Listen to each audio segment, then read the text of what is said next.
राजेश राम जी, शकील अहमद खान जी, कृष्णा अलवारू जी, अंशुल अभिजीत जी, शशि पंडित जी,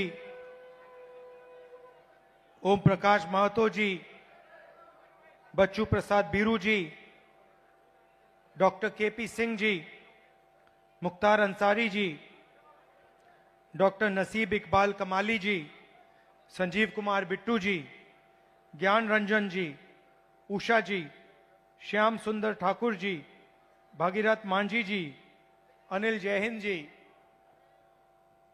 भाइयों और बहनों, आप सबका दिल से यहां बहुत बहुत स्वागत, नमस्कार।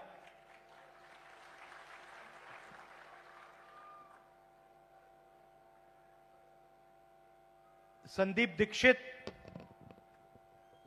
जो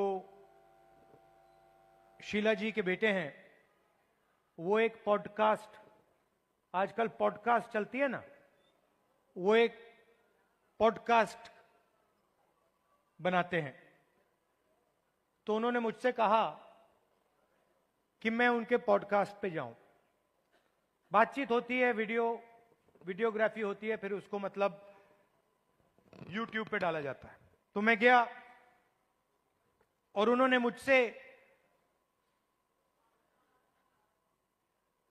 सवाल पूछा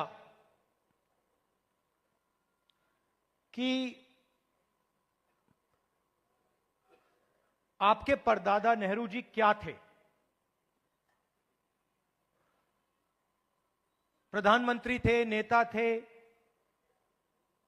स्वतंत्रता के लिए लड़े थे। आपके मुताबिक आपके परदादा क्या थे और आप उनसे क्या सीखे? कमरे में नेहरू जी की फोटो थी,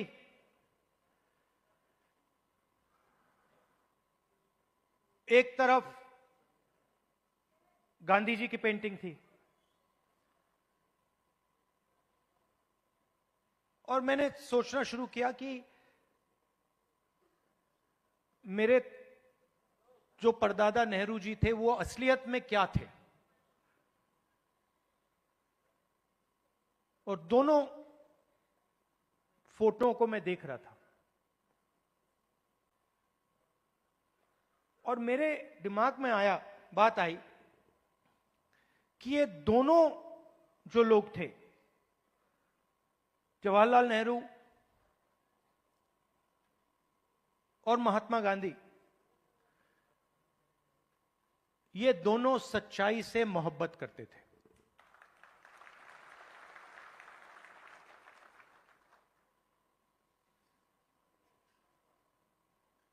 और अगली लाइन में मैंने बोला, सिर्फ नेहरू जी नहीं, सिर्फ महात्मा गांधी जी नहीं, उसमें आप एक लंबी लिस्ट लगा सकते हो।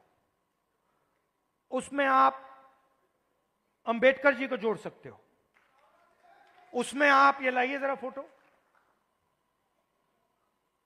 उसमें आप इनको भी जोड़ सकते हो। और ये फोटो अभी मैंने देखी थी, मुझे बहुत अच्छी लगी। क्यों अच्छी लगी बताइए?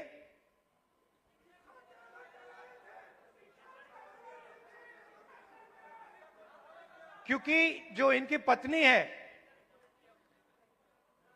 और इनके बीच में समानता है, रिस्पेक्ट है। ये देखकर ये पता लग रहा है कि रिस्पेक्ट है। तो ये सब लोग, और आप हजारों साल पहले शुरू कर सकते हैं।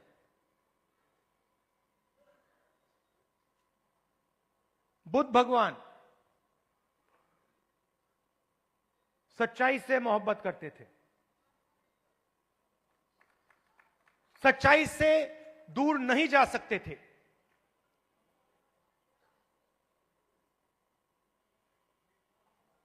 गुरु नानक,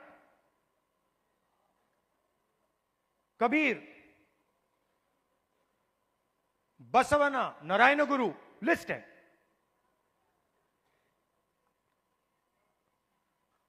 तो लोग मुझे कहते हैं कि ये संविधान 1947 में लिखा गया था, और मैं उनसे कहता हूं नहीं, ये संविधान हजारों साल पुराना है। और इस किताब के अंदर अंबेडकर जी की सोच, फूले जी की सोच, गांधी जी, नेहरू जी, गुरु नानक जी, कबीर, जिन लोगों को हिंदुस्तान मानता है और रिस्पेक्ट करता है, उनकी सोच इसके अंदर है। तो जब मैं इस किताब को, और जब आप इस किताब को ऐसे पकड़ते हो, आप 70-80 साल पुरानी किताब को नहीं पकड़ रहे हो, आप हजारों साल पुरानी विचारधारा की रक्षा कर रहे हो।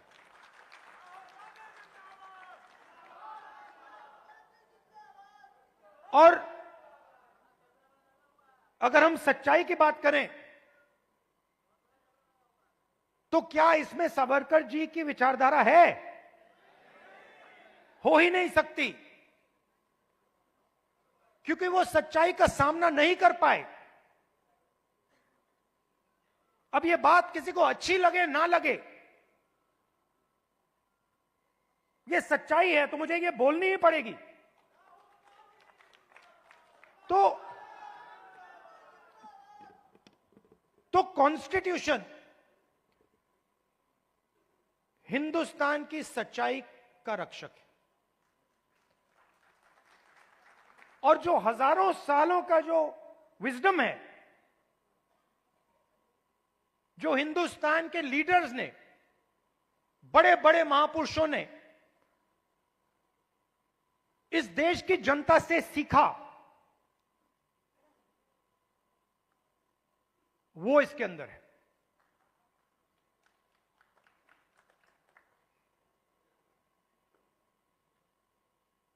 अंबेडकर जी ने दलितों की लड़ाई लड़ी, दलितों के लिए लड़ाई लड़े।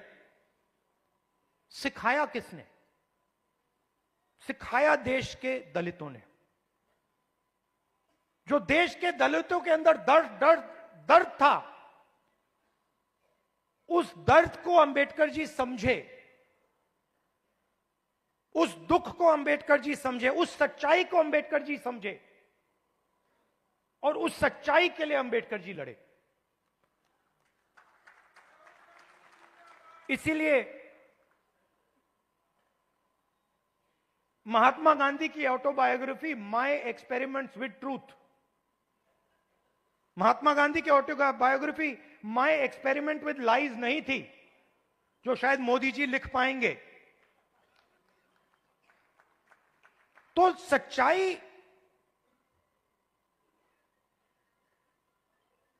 की ही लड़ाई चल रही है। और आजकल क्या हो रहा है, सच्चाई बोलना हिंदुस्तान में मुश्किल है, आसान नहीं। आप देख लीजिए, हमारी पॉलिटिक्स को देख लीजिए, पॉलिटिक्स को देख लीजिए, बड़े बड़े नेताओं को देख लीजिए, बोल नहीं पाते हैं। पूरा देश जानता है कि सच्चाई ये है, और बड़े से बड़े नेता चुप हो जाते हैं। ये पूरे देश को दिख रहा है। मगर एग्जाम्पल क्या दिया? बुद्ध भगवान ने, अंबेडकर जी, गांधी जी, इन लोगों ने एग्जाम्पल क्या दिया?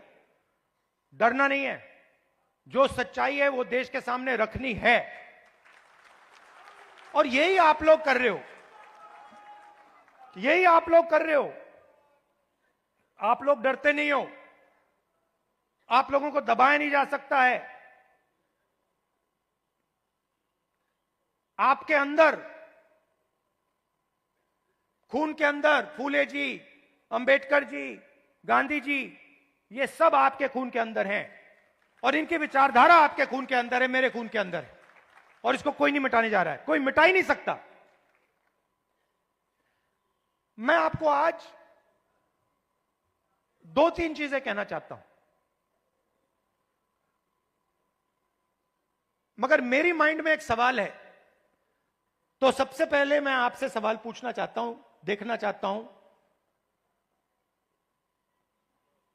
आप में से आपने देखा होगा अमेरिका के राष्ट्रपति ने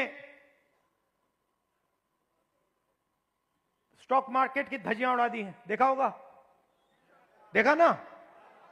अच्छा, आप मुझे बताइए, आप में से, इस भीड़ में से कितने लोग स्टॉक मार्केट में पैसा डालते हैं? हाथ उठा के दिखाइए। अब ये देखिए, घूम के देखिए, यहां पे 1% से कम लोग स्टॉक मार्केट में पैसा डालते हैं, 1% से कम। अगर यहां 100 लोग हैं तो एक हाथ उठ रहा है। तो ये स्टॉक मार्केट आपका औजार नहीं है, इसमें अनलिमिटेड पैसे बने, मगर इसका फायदा आपको नहीं मिला।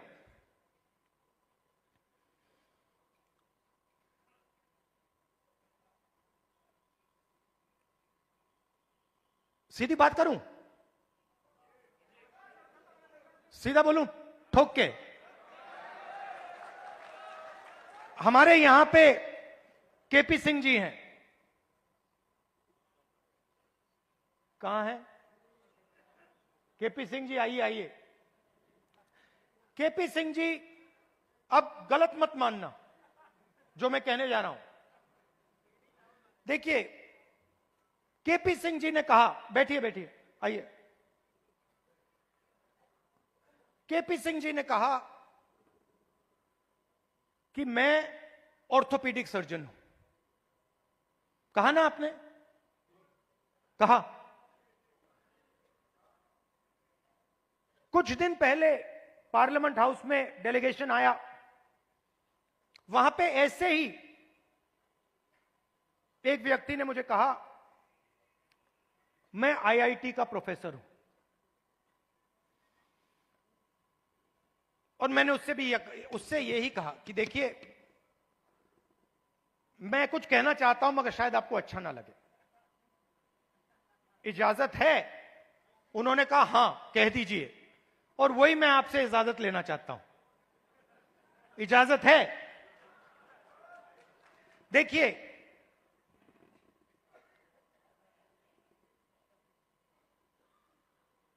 आप में ऑर्थोपीडिक सर्जन की स्किल है, ऑर्थोपीडिक सर्जन की नॉलेज है, ज्ञान है। जो ऑर्थोपीडिक सर्जन होता है वो आप में सब कुछ है, मगर आप ऑर्थोपीडिक सर्जन नहीं हो। क्यों? क्योंकि पूरा का पूरा सिस्टम आपके खिलाफ काम करता है। आप सोचते हो कि आप ऑर्थोपीडिक सर्जन हो,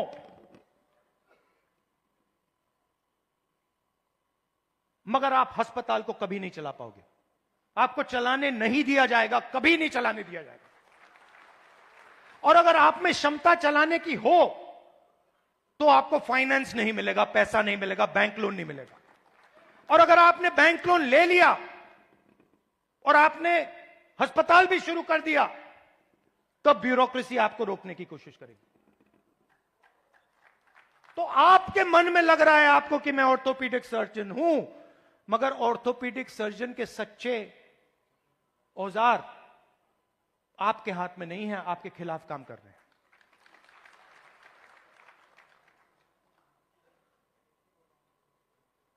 डेलीगेशन में दलित प्रोफेसर ने मुझे कहा कि मैं आईआईटी प्रोफेसर हूं। मैंने उनसे कहा नहीं भैया, आईआईटी प्रोफेसर की पूरी क्वालिफिकेशन आप में है, मगर सिस्टम आपको सच्चा आईआईटी प्रोफेसर नहीं बनने देगा।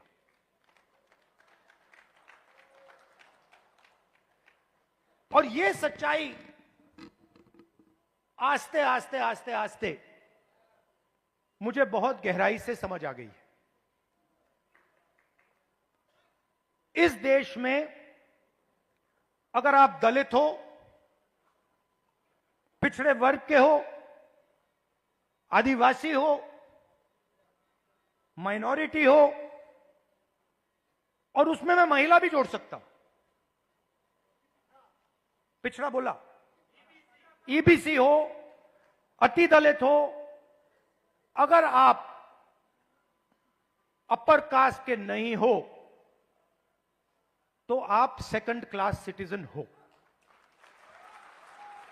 और मैं ये ऐसे नहीं बोल रहा हूं, मैं सोच समझ के बोल रहा हूं, मैं पढ़ लिख के बोल रहा हूं, और मैं सिस्टम को बहुत गहराई से देखने के बाद बोल रहा हूं। मैं आपको 2-3 उदाहरण देना चाहता हूं। तेलंगाना में हमने कास्ट सेंसस किया, और बात अब तेलंगाना में कास्ट सेंसस से बहुत आगे निकल गई है।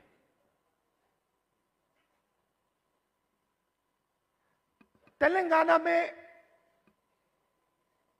हम आपको ऐसा इंफॉर्मेशन दे सकते हैं, सामाजिक इंफॉर्मेशन, कि आप अपने सपने में भी नहीं देख पाओगे।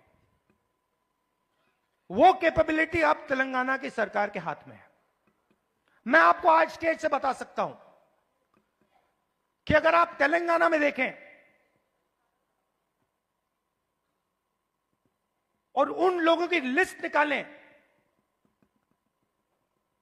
जिन्होंने बैंक लोन लिया है, सरकारी बैंक लोन, सरकारी बैंक से लोन या प्राइवेट बैंक से लोन, उस लिस्ट में आपको ना एक ओबीसी मिलेगा, ना एक ईबीसी मिलेगा, ना एक दलित मिलेगा, ना एक आदिवासी मिलेगा। तेलंगाना की सबसे बड़ी कंपनियों की आप लिस्ट निकालिए, उनके मालिकों की लिस्ट निकालिए, उनकी सीईओज की लिस्ट निकालिए। यह सब हम तेलंगाना में अब कर सकते हैं। उनकी मैनेजमेंट टीम की लिस्ट निकालिए, आप हैरान हो जाओगे। मैनेजमेंट में, सीईओ की लिस्ट में, मालिकों की लिस्ट में आपको ईबीसी, ओबीसी, दलित, अति दलित, आदिवासी कहीं नहीं मिलेंगे, है ही नहीं। मैं आपसे नहीं कह रहा हूं कि 5% हैं, मैं आपसे नहीं कह रहा हूं कि 5% हैं, 0 है, 0 है ही नहीं। और आप दूसरे तरफ मजदूरों की लिस्ट निकालो, जो 21वीं सदी के नए मजदूर बने, गिग वर्कर्स, जो उबर चलाते हैं, जो 21वीं सदी की मजदूरी करते हैं, उनकी लिस्ट निकालो। 90% से ज्यादा, 95% दलित, पिछड़ा वर्ग, ईबीसी, आदिवासी, डोमेस्टिक सर्वेंट्स की लिस्ट निकालो। दलित, ओबीसी, ईबीसी, आदिवासी, अति दलित।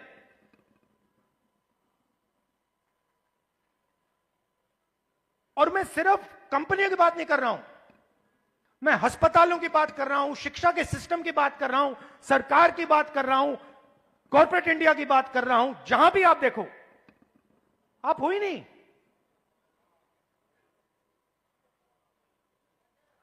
और तेलंगाना में अब वो पूरा का पूरा डेटा हमारे हाथ में है, जो नरेंद्र मोदी जी आपके हाथ नहीं डालना चाहता है। इसीलिए आपने देखा कि जैसे ही हमें वो डेटा दिखा, हमने रिजर्वेशन को बढ़ा दिया।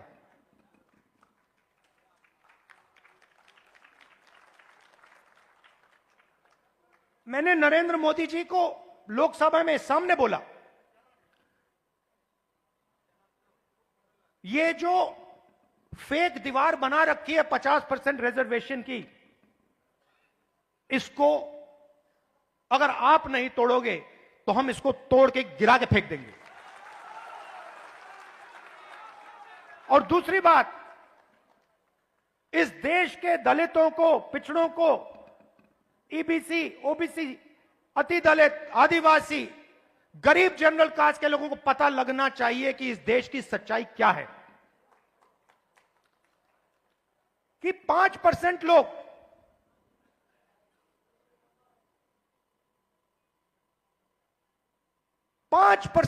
इस पूरे के पूरे देश को चला रहे हैं।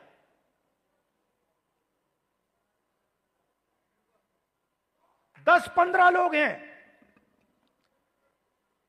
जिन्होंने पूरे के पूरे कॉर्पोरेट इंडिया को पकड़ रखा है। अदानी, अंबानी, 10 नाम है, और आपका लाखों करोड़ रुपया सीधा आपके जेब में से उनके जेब में ट्रांसफर होता है। जीएसटी आप देते हो, कर्जा माफ उनका होता है। जीएसटी आप देते हो और ठग से कर्जा माफ उनका होता है।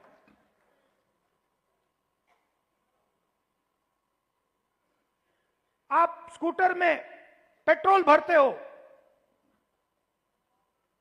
पैसा उनके जेब में जाता है। आप अपने बच्चों को कॉलेज यूनिवर्सिटी भेजते हो, पैसा उनके जेब में जाता है। आप बीमार होते हो, पैसा उनके जेब में जाता है। तो आप सबको घेर के रखा हुआ है, इसलिए आपसे सांस नहीं ली जा रही है।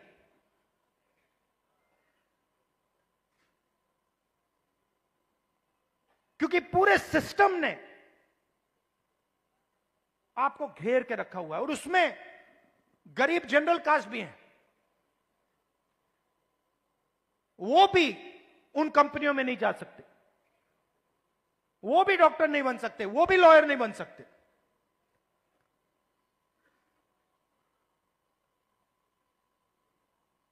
मैं छोटा सा उदाहरण देता हूं आपको। सुल्तानपुर में मैं गया, वहां पे चेतराम मोची जी हैं। पता नहीं आपने वीडियो देखा नहीं देखा? देखा था? तो मेरी दोस्ती हो गई उनसे। मैंने गाड़ी रोक दी, मैं वहां जाके बैठ गया। मैं आपको बताना चाह रहा हूं कैसे फंसाया गया है, किस प्रकार से फंसा के रखा हुआ है। मैं गया, 40 मिनट में उनके साथ बैठा। मैंने देखा कि हुनर की कोई कमी नहीं है। उनसे आप कोई भी उनको आप कोई भी जूता दे दो और कहो भैया इसको बना दो, कोई भी हो, मतलब ब्रांडेड जूता हो, ये आपने पहना हुआ ये हो, कुछ भी, 2-3 घंटे में वही जूता आपको मिल जाएगा, उससे अच्छा मिल जाएगा। और मैंने उनसे पूछा आप यहां कितने साल से हो? कहते हैं 40 साल से हूं राहुल जी। 40 साल। फिर मुझे देख के कहते हैं राहुल जी ये मेरा बेटा है, अब ये यहां मेरे साथ काम नहीं करना चाहता। तो मैंने कहा क्यों? और फिर सिर नीचे करके कहते हैं कि राहुल जी 40 साल में मुझे किसी ने इज्जत नहीं दी। एक ही आदमी ने, मेरे पिता ने मुझे रिस्पेक्ट और इज्जत दी थी। मैं यहां आता हूं, सुबह आता हूं, दिन भर काम करता हूं, घर चला जाता हूं। 40 साल में मुझे एक व्यक्ति ने इज्जत नहीं दी। अकेले काम कर रहे थे, बेटा कह रहा था मुझे नहीं करना काम, मैं जा रहा हूं, मैं नौकरी करूंगा। मैंने उनसे पूछा, मैंने कहा एक बात बताइए, अगर आप अपने काम को थोड़ा इंप्रूव करना चाहते हो तो आप क्या कदम लोगे? एकदम उन्होंने मुझे बोला कि देखिए राहुल जी, मैंने एक मशीन है, मैंने उसकी फोटो देखी थी। अगर वो मशीन मुझे मिल जाए तो मेरा काम डबल हो जाएगा ऐसे ही। तो हमने क्या किया, बहुत महंगी मशीन नहीं थी, हमने किसी राजनेता से वो मशीन डोनेट करा दी और उनको हमने मशीन दे दी। नहीं, अभी ताली मत बजाइए, अभी ठहर जाइए, ताली बजाने की बात अभी आ रही है। 3 महीने बाद मुझे फोन आता है,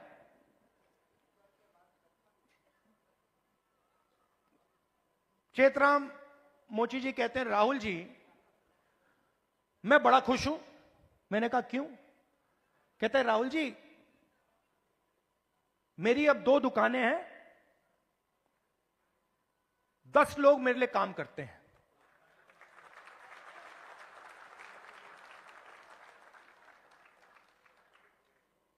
दस लोग मेरे लिए काम करते हैं, मेरी 2 दुकानें हो गई हैं। मुझे लग रहा है इस मशीन से कि मैं 4-5 दुकानें खोल पाऊंगा। अब चेतराम मोची ने मुझे एक और बात बोली। जब मैं उनके साथ बैठा था, मुझे बोला, राहुल जी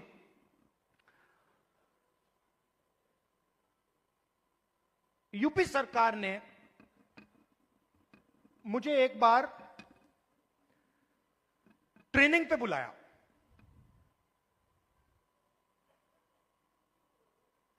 उनकी योजना थी, ट्रेनिंग पे बुलाया। तो मैंने उनसे कहा क्या सीखे?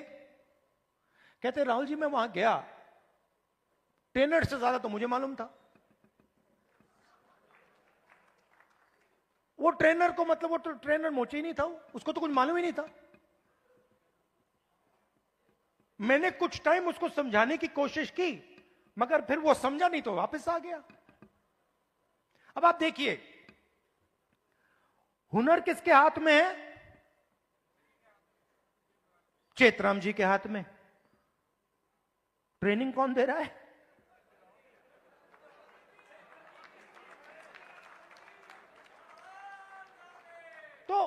तो बात समझिए क्यों? क्योंकि ट्रेनिंग का नेटवर्क कंट्रोल में है। मशीन क्यों नहीं मिल रही? बैंक का सिस्टम कंट्रोल में है।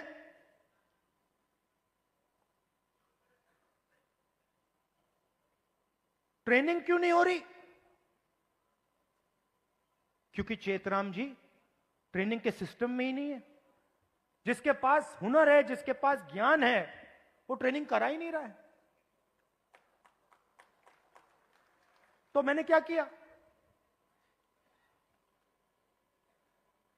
इससे मैंने क्या सीखा?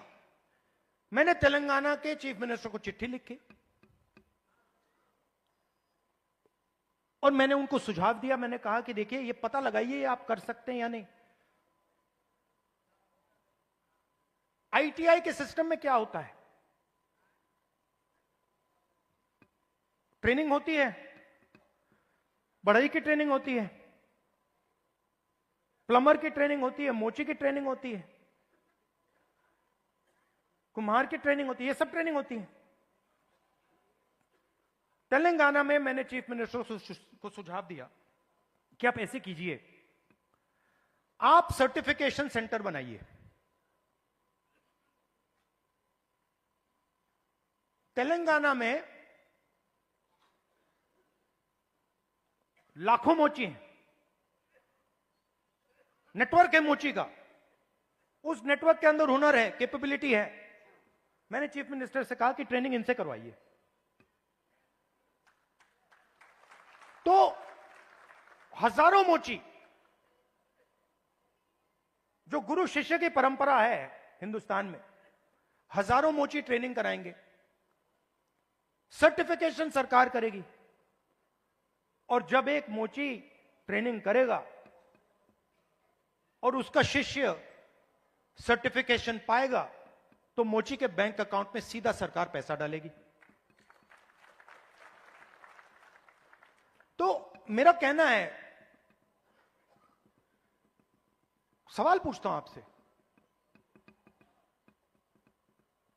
बढ़इयों के लिए हिंदुस्तान में बैंक क्यों नहीं है? मोचियों के लिए हिंदुस्तान में बैंक क्यों नहीं है? बढ़इयों का अपना ट्रेनिंग सेंटर क्यों नहीं है? हुनर तो उनके पास है। तो जाति जनगणना जो हमने तेलंगाना में किया है,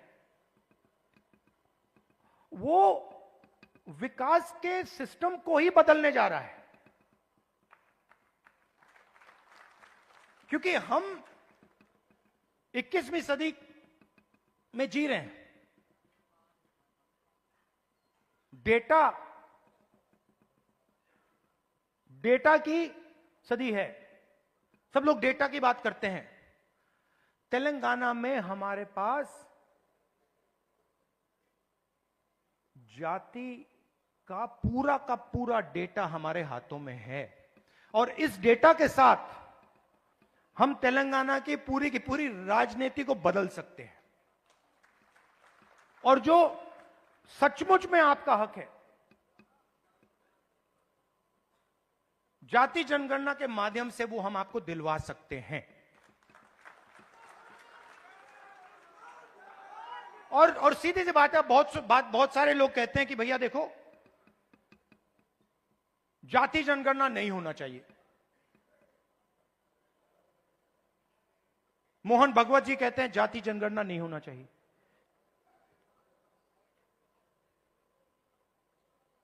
अगर आपको चोट लगती है, आप अस्पताल जाते हो, कभी आपसे डॉक्टर कहता है भैया एक्सरे मत करो?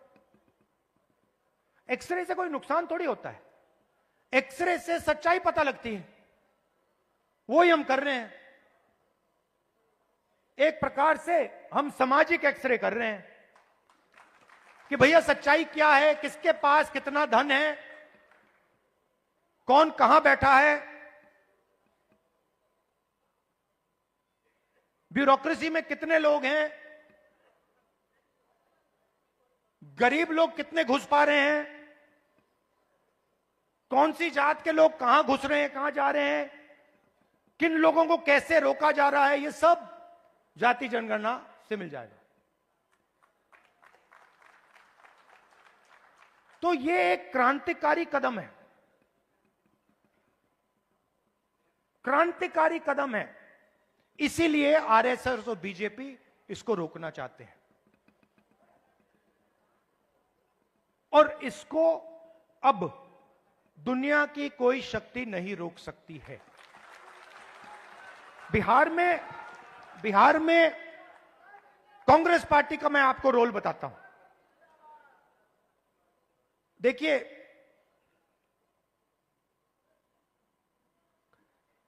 कांग्रेस पार्टी की जिम्मेदारी, गठबंधन की जिम्मेदारी, जो गरीब लोग हैं, जो कमजोर लोग हैं, ईबीसी, ओबीसी, दलित, महादलित, गरीब जनरल कास्ट के लोग, इन सब को जोड़कर, इन सबको जगह देकर, इज्जत देकर, रिस्पेक्ट देकर आगे बढ़ने का काम कांग्रेस पार्टी का है। और मैं आपसे पहला व्यक्ति हूंगा जो आपसे कहेगा कि कांग्रेस पार्टी ने जो पहले काम करना चाहिए था, जिस गति से काम करना चाहिए था, जिस मजबूती से बिहार में काम करना चाहिए था, वो हमने नहीं किया। और हम अपनी गलती से समझे हैं, और अब हम बिना रुके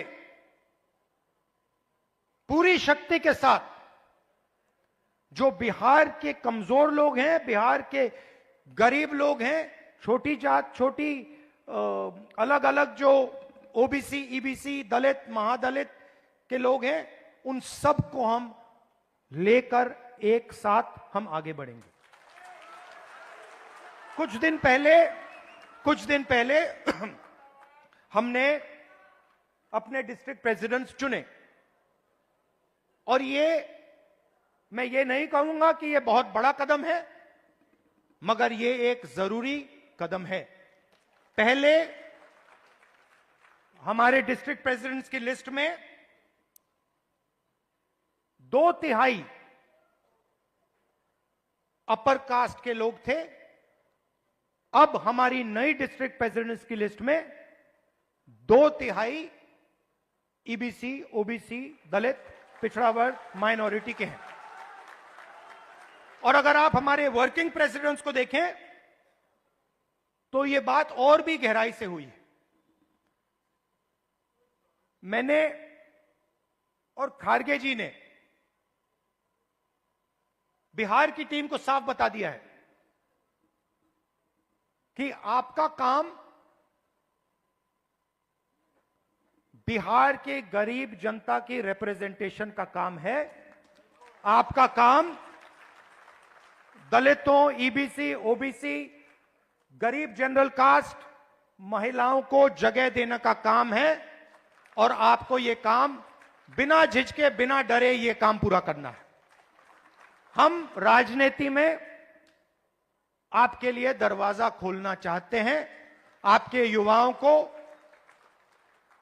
हम राजनीति में लाकर, आपको हम राजनीति में लाकर बिहार का चेहरा बदलना चाहते हैं।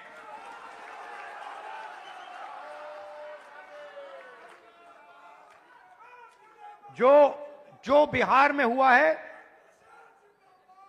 जो आज बिहार में हो रहा है, जो एनडीए की सरकार बिहार में कर रही है, चुने हुए अरबपतियों की राजनीति चल रही है, अदानी अंबानी की राजनीति चल रही है, उससे हम लड़ रहे हैं और उसको हम हराने जा रहे हैं। और हम जानते हैं कि इस देश को बिहार की जनता डायरेक्शन देती है। जब भी राजनीतिक बदलाव आता है, अंग्रेजों के खिलाफ राजनीतिक बदलाव आया, बिहार की जनता ने यह बदलाव लाने का काम किया था। और हम समझते हैं कि बिहार की जनता फिर से यह काम करना चाह रही है और यह काम करेगी। और हम आपके साथ मिलकर, शामिल होकर यह काम करना चाहते हैं। सबसे जरूरी लक्ष्य कॉन्स्टिट्यूशन की रक्षा करना है। हमारी जो पुरानी विचारधारा है, बिल्कुल मतलब ऐसे, और जो इसके सामने आएगा, आपने देखा होगा पहले नरेंद्र मोदी, उनकी पार्टी कह रहे थे 400 पार, देखा आपने 400 पार। उसके बाद कांग्रेस पार्टी, इंडिया गठबंधन सामने खड़ा हुआ और फिर मोदी जी जब पार्लियामेंट आई, यूं किए कि मैं बदलूंगा नहीं इसको। तो कॉन्स्टिट्यूशन ने और आपने कॉन्स्टिट्यूशन को बचाने का काम किया। इसके लिए मैं आपको दिल से धन्यवाद करता हूं। और जहां भी देखिए, और जहां भी मेरी जरूरत होगी, बिहार के कोने कोने में, हिंदुस्तान के कोने कोने में आप मुझे बुलाओ, मैं हाजिर हो जाऊंगा। आपकी लड़ाई मेरी लड़ाई है।